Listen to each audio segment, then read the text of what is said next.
جابر بن عبداللہ نے خبر دی کہ نبی صلی اللہ علیہ وسلم نے فرمایا، مجھے 5 چیزیں ایسی دی گئی ہیں جو مجھ سے پہلے کسی کو نہیں دی گئی تھیں۔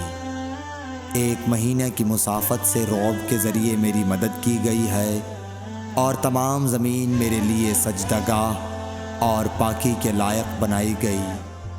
پس میری امت کا جو انسان نماز کے وقت کو جہاں بھی پالے اسے وہاں ہی نماز ادا کر لینی چاہیے، اور میرے لیے غنیمت کا مال حلال کیا گیا ہے، مجھ سے پہلے یہ کسی کے لیے بھی حلال نہ تھا، اور مجھے شفاعت عطا کی گئی، اور تمام انبیاء اپنی اپنی قوم کے لیے مبعوث ہوتے تھے، لیکن میں تمام انسانوں کے لیے عام طور پر نبی بنا کر بھیجا گیا ہوں۔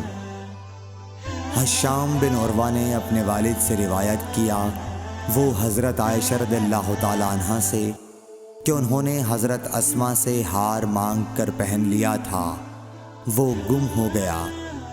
رسول اللہ صلی اللہ علیہ وسلم نے ایک آدمی کو اس کی تلاش کے لیے بھیجا، جسے وہ مل گیا۔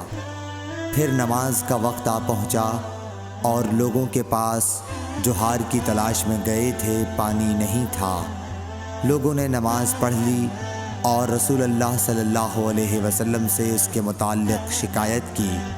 پس خداوند تعالیٰ نے تیمم کی آیت اتاری، جسے سن کر اسید بن حضیر نے حضرت عائشہ رضی اللہ تعالیٰ عنہ سے کہا، آپ کو اللہ بہترین بدلہ دے، واللہ جب بھی آپ کے ساتھ کوئی ایسی بات پیش آئی جس سے آپ کو تکلیف ہوئی تو اللہ تعالیٰ نے آپ کے لیے اور تمام مسلمانوں کے لیے اس میں خیر پیدا فرما دی۔ ایک شخص عمر بن خطاب کے پاس آیا اور عرض کی کہ مجھے غسل کی حاجت ہو گئی اور پانی نہیں ملا، تو میں اب کیا کروں؟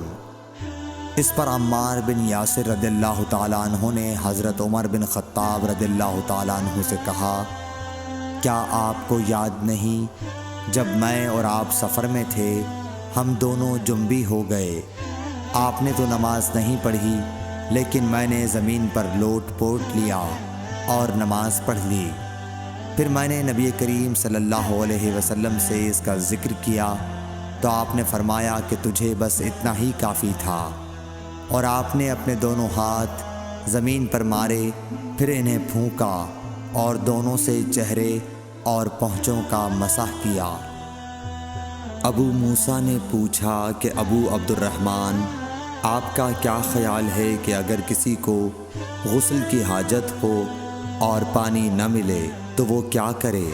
عبداللہ نے فرمایا کہ اسے نماز نہ پڑھنی چاہیے جب تک اسے پانی نہ مل جائے۔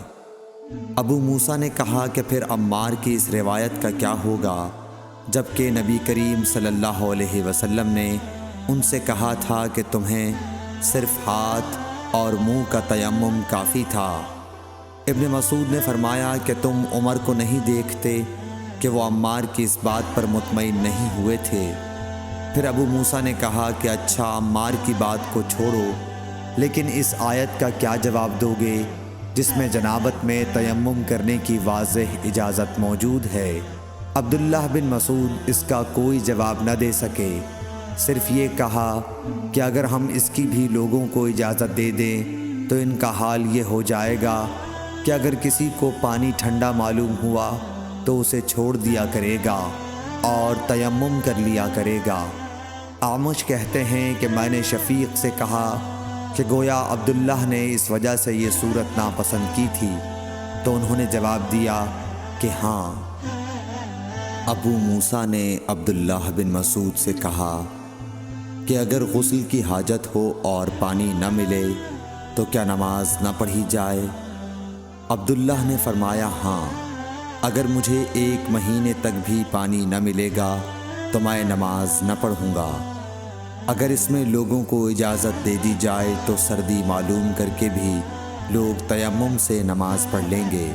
ابو موسیٰ کہتے ہیں کہ میں نے کہا کہ پھر حضرت عمر رضی اللہ تعالیٰ عنہ کے سامنے حضرت عمار رضی اللہ تعالیٰ عنہ کے قول کا کیا جواب ہوگا؟ بولے کہ مجھے تو نہیں معلوم ہے کہ عمر رضی اللہ تعالیٰ عنہ عمار رضی اللہ تعالیٰ عنہ کی بات سے مطمئن ہو گئے تھے۔